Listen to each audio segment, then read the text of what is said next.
VPN. Now, the whole point of high school is pretty simple. It's 4 years of What the fuck? Did Casually Explained, like, go through puberty or something? Who's hosting? Will Nihachu is who I'm going against as well.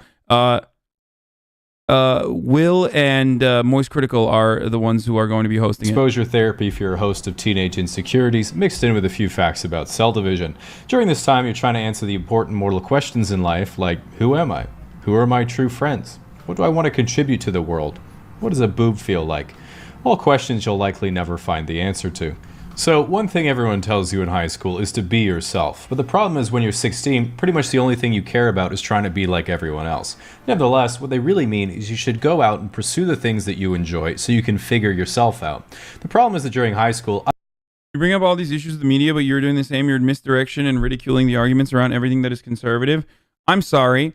If you are personally adopting the position that, like, Dr. Seuss is actually being fucking canceled because the institution decided to personally retcon some of their fucking works, not the most important ones, but ones that actually had racist imagery, is at the forefront of what the American working class should be talking about at a time when there should be an ongoing heated debate around whether or not we could increase the minimum wage to $15 an hour, then you're a fucking delusional idiot. And I'm sorry that I'm not going to subscribe to your personal point of view and make it seem like something that is completely unimportant and completely fabricated to create the outrage cycle that misdirects you from the actual issues that matter to the American working class is actually fucking important. Dumbass!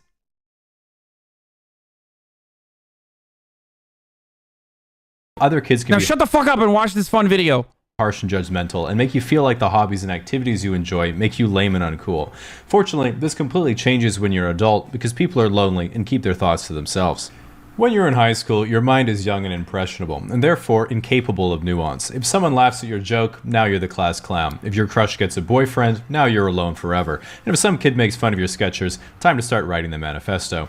As a teenager, this is the first time you really start to build a personal identity for yourself, and in high school, this is pretty low resolution.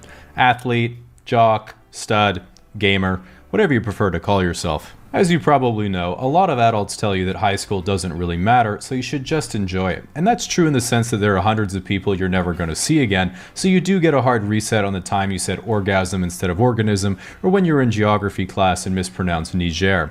But what that doesn't mean is that you shouldn't care about high school, because unresolved experiences and insecurities from your youth can affect you for your entire life. For example, one time I got rejected by a girl, and now I have 200,000 Reddit karma. Now, a lot of teenagers... It's literally how that works. Teenagers think they're invincible, but I personally didn't get that at all. I remember kids were doing drugs, getting girls pregnant, and fucking up the rest of their lives while I was at home studying videos of how to order at Subway. It is true, though, that no matter what, you are going to do a lot of stupid stuff in high school, and this is because your brain hasn't fully developed yet. In fact, science has shown it isn't until the age of 25 that your brain finally starts to develop.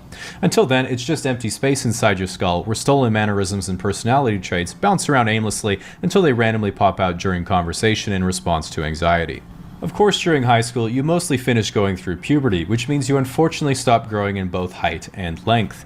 Through the process of puberty, your body becomes fully biologically capable of reproducing. You know, just in case. Now, one of the most important things in high school is dating, because for most people, that's when you have your first relationship. The thing is, it can be It's going to be painful for both me and everyone else here as well, okay? Luckily, I'm far away from that era now, so we're good. Oh, wait, never mind. I'm back. Never mind. I'm actually back. And back to that same era that I was in high school. really scary asking someone out because you've never done it before, but it's really a pretty straightforward process.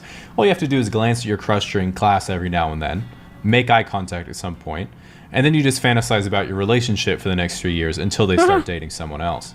The good news is that by the end of high school, you've been around your classmates for nearly a quarter of your whole life, so everyone has already made their mind up if they like you or not. So the fear of getting rejected really doesn't make any sense in this context, because if you ask someone out and they say, ew, no, it's not like they just decided that the moment you asked them out. They've been thinking that for years. In general, dating is difficult in high school because when you're a teenager, you don't really have any life experience, so there's not much to talk about. And you might be thinking, well, what if we go on a date, but they don't like me for who I am? Like, bruh, when you're 16, you don't either, so just leave it to your mutual fear of dying alone. One of the best parts of high school is graduating because you think to yourself, damn, I was really stupid those last 4 years. Glad I finally get it now. And yeah, that's going to keep happening, so I highly recommend you keep that in mind literally all the time. Now, one of the worst experiences you'll get after you graduate is looking back at missed opportunities. You'll run into a girl you had a crush on years later, and she'll be like, honestly, I thought you were so cute in high school. And you'll be like, oh, why didn't you tell me? And she'll be like, well, I am telling you now. And you'll be like, oh, but I needed to know then. As you waddle away sadly. What is genuinely good news about graduation is that you finally finished the tutorial and have begun the rite of passage into adulthood, where your path first splinters and differentiates itself from your classmates. Some of your friends will go into computer science at university because they want to become as charismatic as Mark Zuckerberg. Some of your friends will go into trades so they can afford to live and make more trades. And some of your friends will say, I want to take a gap year and travel, which means I want to have sex with Europeans. So whatever your dream, just know that you have a long life to achieve it, so no need to worry about finding a hot German girlfriend on your first try. And there's just one thing to remember when you leave high school and choose your path into the future. It's that student loans follow you forever and are legally unforgivable even under the circumstance of death. Yup. And that's fucking poggers, my guy. Now, ExpressVPN has been a Yeah, remember when I said this was going to be a fun video and it turned out not to be a fun video? Maybe this will be a fun video instead? Okay, move.